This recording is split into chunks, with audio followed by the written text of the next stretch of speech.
यहाँ लिखा है, मेरे साथ आप बाइबल खोलें, 17 से 18। और आदम से उसने कहा, तूने जो अपनी पत्नी की बात सुनी और जिस वृक्ष का फल के विषय में मैंने तुझे आज्ञा दी थी, तू उसे न खाना, उसको तूने खाया है, इसलिए भूमि तेरे कारण श्रापित है। तू उसकी उपज जीवन भर दुख के साथ खाया करेगा और वो तेरे लिए कांटे और ऊंट कटारे उगवाएगी और तू खेत की उपज खाएगा। आमीन। यह बहुत अच्छा वचन है अगर समझने वाले के लिए। परमेश्वर ने एक आदम की वाटिका बनाई और वहां पर आदम और हवा को रखा। वहां उनका जीवन बहुत ही अच्छा, बहुत ही सुंदर, बहुत ही आत्मिक जीवन था उनका। लेकिन वो जीवन, इतनी खूबसूरत जीवन देखते हुए, लेकिन शैतान को अच्छा नहीं लगेगा। हो सकता है आप हर रोज भोर के प्रार्थना में आते हैं, हर फेलोशिप को अटेंड करते हैं, हर विश्राम के दिन आप आते हैं और आप प्रभु में बढ़ते हैं, लेकिन आपके अड़ोसी पड़ोसी, आपके शत्रुओं को आपको बढ़ते हुए, बनते हुए, अच्छे करते हुए शायद अटकता हो। लेकिन यह एक गलती की, वो बहकावे में आ गए। जो बहकाने वाले की उसने सुन ली और जो परमेश्वर का वचन था, जो आगे को न तोड़ना, वो टूट गया। वैसे ही आपका भी संगत में अगर आप बढ़ रहे हो, कोई आपको टांग, आपको बढ़ते हुए, अच्छे बनते हुए, आपके आसपास के लोग, आपके विरोधी लोग उनके लिए खटकेंगे और आपको जिस तरह यहाँ बहकाया गया आपको भी बहकाएंगे। लेकिन वो बहकाना एक कान से सुने, एक कान से निकाल के अगर आप आगे बढ़ते हैं, आपके लिए बहुत बड़ा इनाम, बहुत बड़ा आत्मिक जीवन रखा हुआ है। लेकिन यहाँ आज का विशेष मैं यही कहूंगा कि परमेश्वर की आज्ञा मानने वाले बने। विशेष टॉपिक यही है, क्योंकि आज्ञा को अगर यहाँ माना रहता, लेकिन यहाँ शैतान को बहुत ही खटक रहा था कैसे इनको परमेश्वर की योजना तोड़े। लेकिन यहाँ पर बहकाया और आज्ञा तोड़ दी गई। और यहाँ पर आज्ञा तोड़ने के साथ ही यहाँ परमेश्वर ने निर्णय भी लिया गया और निर्णय में यहाँ इन्हें भी सजा भी सुनाई गई। यहाँ 3 लोगों को सजा सुनाया गया है। पहला, सांप को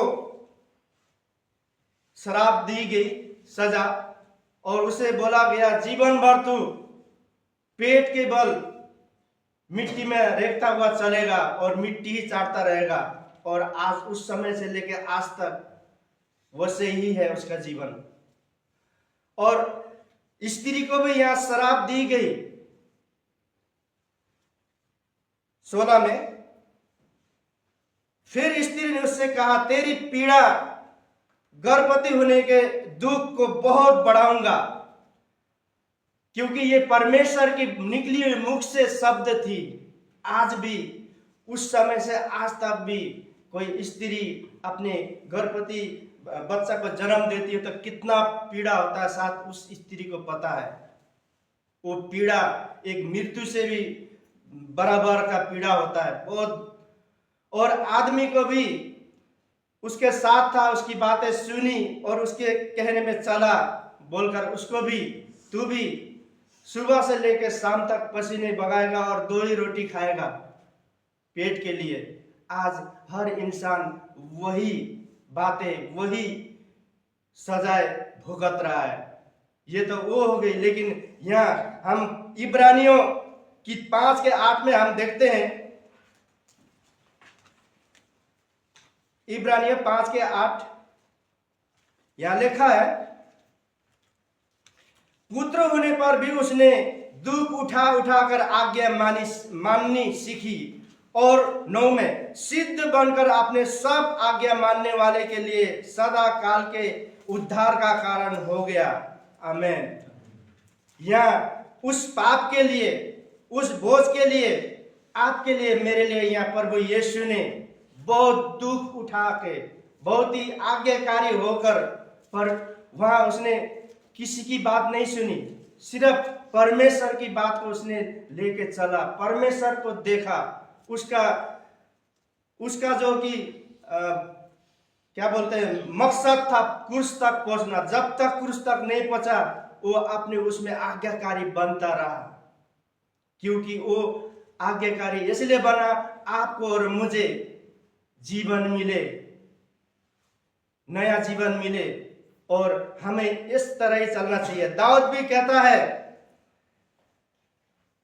कहता है यहोवा प्रभु मुझ में होकर बोलते हैं। लेकिन यह हम पढ़ते भजन संग्रह 119 का 10 और 11 में लिखा है, मैं पूरे मन से तेरी खोजी में लगा हूं, मुझे तेरी आज्ञाओं की बाट से भटकने न दे। मैंने तेरे वचन को अपने हृदय में राख छोड़ा है, तेरे विरुद्ध पाप न करूं। हमें इस तरह हमारे मन में होना चाहिए प्रियो।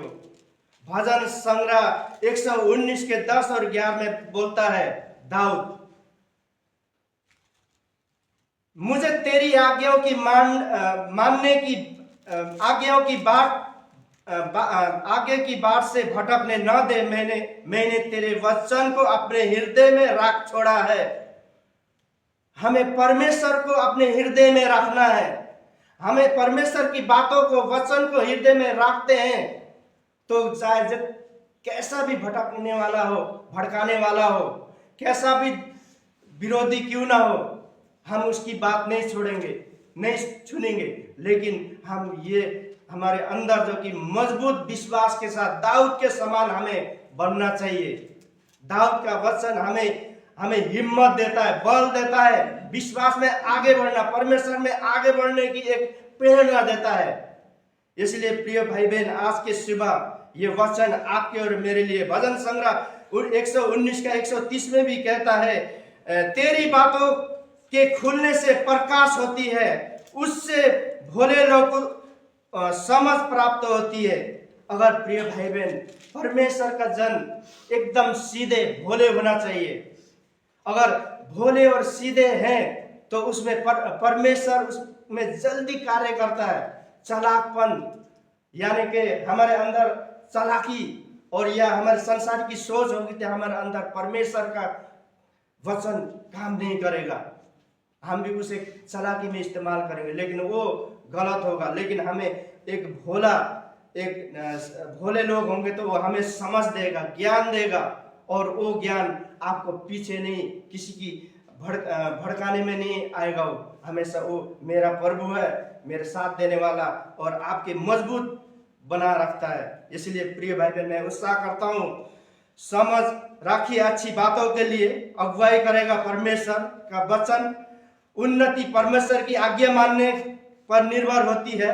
बाइबल के द्वारा परमेश्वर का वचन हमारे लिए लिखा गया। पूरा बाइबल जब हम पढ़ते हैं, जब इसको मन में रखते हैं, तो हमें आज्ञा मानने में हमें उत्साह और हमें एक दृढ़ विश्वास और मजबूत बनाता है। इसलिए परमेश्वर की आज्ञा मानना धार्मिकता की ओर ले जाता है। परमेश्वर की आज्ञा मानना पवित्रता की ओर ले जाता है, और बुद्धि पाने के लिए परमेश्वर का वचन लाभदायक है। और हमें वचन पढ़ते रहना चाहिए। जिस तरह आपने कल का वचन सुनकर अपने हृदय में रखा और आपने शुरू किया है, ये शुरू को खत्म ना करें। जैसे हमारे एसोसिएशन पास्टर जी ने प्रचार किया, आपने माना, और इसमें निरंतर चलिए, आपका रिजल्ट बहुत अच्छा आएगा। क्योंकि इधर उधर मत भटकिए, आप इस पे निरंतर चलेंगे, आपको उत्तम फल, आपको उत्तम आशीषें आपके लिए इंतजार है। बस हमें निरंतर चलना है। जैसे दाऊद कहता है, प्रभु मुझ में होकर बोलता है, और वही प्रभु आप में होकर बोलना चाहता है, अच्छी गवाही करना चाहता है, अच्छी उन्नति करना चाहता है। इसलिए परमेश्वर उन लोगों से भी घृणा करते हैं। परमेश्वर ऐसे लोगों से भी घृणा करते हैं जैसे घमंड से चढ़ी हुई आंखें और झूठ बोलने वाली जीभ और निर्दोष का लहू बगाने वाले का हाथ और बुराई करने वाले की पैर से। ये 4 चीज से परमेश्वर नफरत करता है। और वो ये चीज रखते हैं तो वो आशीषित नहीं होंगे। इसलिए प्रिय भाई बहन, मैं ये उत्साहित करता हूँ, हमें परमेश्वर की वचनों को सुनकर परमेश्वर के वचन के आगे के पालन में ईमानदारीता चाहते हैं। और जो ईमानदारी से चलता है वो अच्छे रिजल्ट आएगा। और आप पीछे नहीं आगे होंगे। आपके हर क्षेत्र में सफलता होगी, आपकी बोलने में सफलता होगी, चलने में सफलता होगी, आपके काम में सफलता होगी और विश्वास में भी आपकी सफलता मिलेगी। क्योंकि जब परमेश्वर के चलाए चलेंगे तो आप वैसे नहीं रहेंगे, अलग होंगे। आपको महसूस होगा और आपको पता चलेगा कि हाँ, परमेश्वर ने मुझसे काम कर रहा है।